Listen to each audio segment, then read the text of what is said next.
This is the last slide that we ended on in the last part.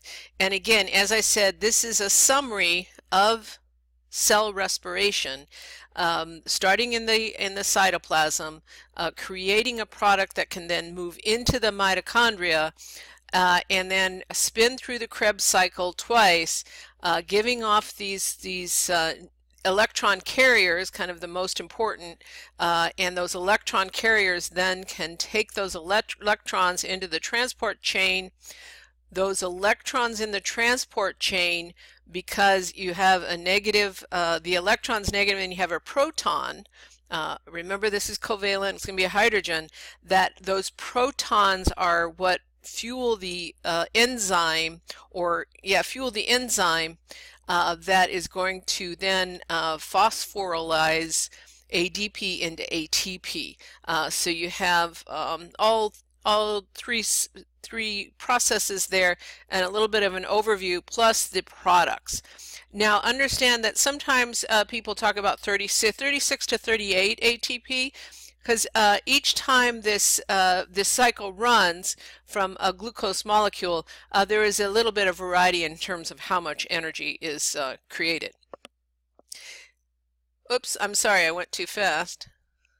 I apologize for that, I went too fast. This is all in the presence of oxygen.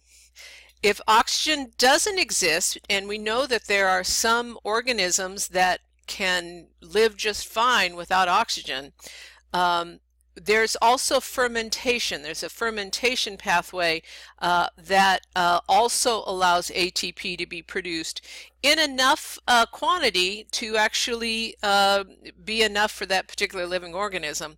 The anaerobic organisms are not very large, so there aren't really very many large anaerobic organisms. Glycolysis, it's an interesting thing about glycolysis is it's thought that that's a very ancient process, and one of the reasons why I think it's a very ancient process because it doesn't involve any membrane-bound organelles. And we talked a little bit about this this evolution with regard to one-cell organelles, and one of the first things that happened is they folded in on themselves to make membrane-bound organelles. Well, this process of glycolysis doesn't require any membrane-bound organelles for it to take place. So evolution, in evolutionary times, it's considered very old. It also is very universal. Many life forms use glycolysis. Not all life forms use other ways to create energy, but many life forms use glycolysis. In the absence of oxygen, you have anaerobic catabolism of sugars, and that's by fermentation. Fermentation can generate ATP from glucose by that same substrate level phosphorylation, as long as there's a steady supply of the electron carrier of NAD, the oxidizing agent, to accept electrons. If the pool of NAD is exhausted, then glycolysis shuts down. So it's not going to happen. And then, of course, whatever the living organism is going to die. NAD transfers its electrons to the electron transport chain. Thus, the NAD is recycled. That's what happens in aerobic processes, because there's an oxygen molecule that's electronegative, and it has an negative pole. Now understand that there are other molecules that can do that. It's not quite as powerful as oxygen, but sulfur is one that can actually pull that electron also off the NAD and then recycle the NAD so it can pick up another electron. Under various conditions, fermentation pathways can generate ATP and recycle NAD, and we'll look at a couple of them now. The two that are listed in your book is alcohol fermentation, in which the pyruvate is converted into ethanol. So the pyruvate we're familiar with. That's the original product after breaking down glucose. That then goes into a cyclical cycle with regard to recycling NAD, because there's an intermediate product, and that's the acetaldehyde.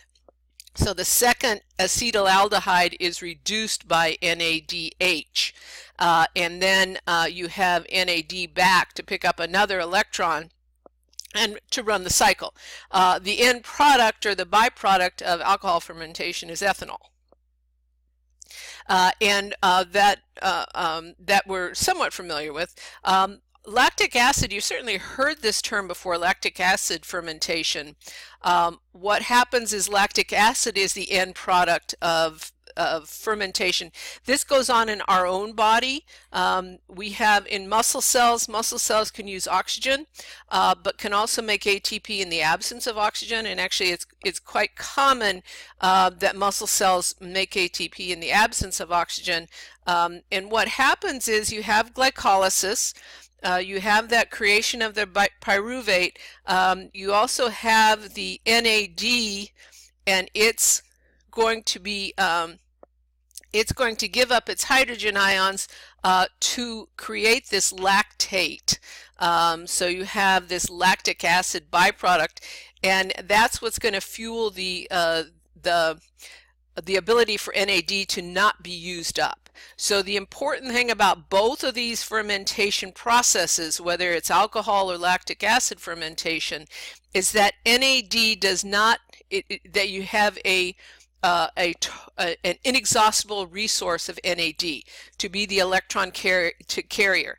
There is no electron transport chain, and so there is no, I guess I might say, a high desire of anything to actually pull that electron. So you have in both of them you have an intermediate product, a second product that then can pass the electron on to the end product.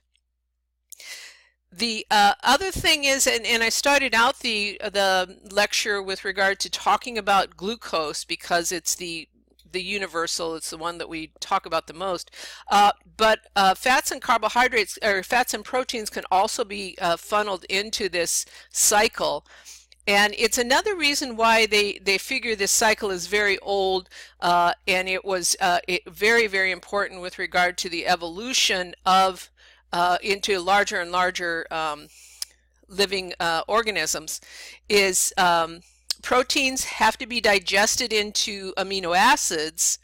Those amino groups can feed into glycolysis and the citric acid. Fats are digested into glycerol, which is used in glycolysis, and fatty acids, which are used to generate acetyl-CoA. And it's part of why we do want you to understand what some of these compounds are called and be familiar with their terms.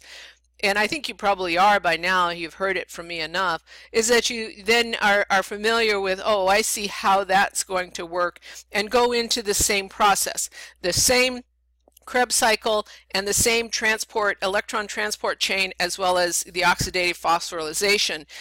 So each of them, proteins and fats, can be used to generate as much energy as similar amounts of energy, I might say, as glucose. However, a fat produces about twice as much energy gram by gram as a carbohydrate. It's because of all those hydrogen bonds. And then more terms to know, there's these obligate anaerobes, obligate aerobes, and obligate anaerobes. So obligate anaerobes carry out fermentation or anaerobic respiration. They don't like oxygen at all, so you see the obligate anaerobes is the second one over in the test tube. And then you have obligate aerobes, the ones that really need oxygen. You have facultative anaerobes and facultative anaerobe. And then going back to this left picture, facultative anaerobe, you can think of your human muscle cells can actually do both, can do anaerobic and aerobic respiration. So their metabolic pathway has two alternative routes, whether oxygen is present or oxygen is not present. Most human muscle cells, actually all of this, particularly your skeletal cells, can behave as facultative anaerobes, but actually nerve cells can't. Nerve cells don't actually need oxygen. So these are terms to know, and to know what they mean in terms of whether they're using oxygen or not, and what energy pathway they may use. All of this is talking about catabolic pathways, and remember, the reason you do this breaking down of a glucose molecule, the catabolism of it, is to create free energy. We need free energy to run other reactions, and this free energy that you have just created is used to build up small molecules into larger. They can come from, so the small molecules can come from food, particularly if you think of amino acids, or can come from the cycle, but this whole reason that we're doing this respiration is to create energy catabolically that then anabolically can be used to build up more of us. And that's a transfer of energy. Remember, anytime you transfer energy, there's going to be heat given off. There's going to be a loss, and that energy loss is going to be in the form of heat. There is a biofeedback mechanism for ATP production because one of the things that would be a problem is if the body just spent all of its time making ATP. There's a lot involved in this. You can already realize that with regard to how you've had to learn this. But so if no energy is needed, there has to be a feedback inhibition. So this feedback inhibition is the most common mechanism for control. If in fact the concentration drops, respiration is going to speed up. If there's plenty of respiration or plenty of ATP, respiration is going to slow down.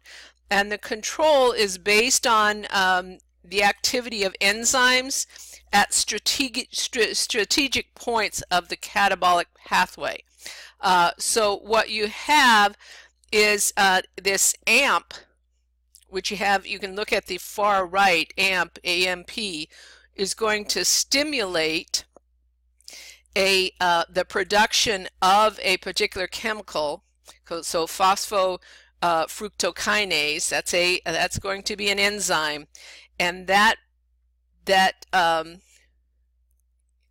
stimulating the production of that's actually an enzyme that actually is going to inhibit the Krebs cycle, or the citric acid cycle.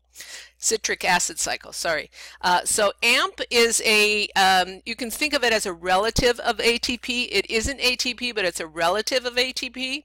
And that's going to stimulate the production of this enzyme that then is going to inhibit the cycle. That cycle turning also then is going to stimulate AMP, and then again, if you have plenty of AMP, the cycle is going to slow down. So it's a negative feedback based on how much the body needs and whether the body has that has met its needs at that time. And that's the end of this chapter, and here's what you should be able to know. Give it a try. It seems like a lot, but when you break it down, it's not quite so bad.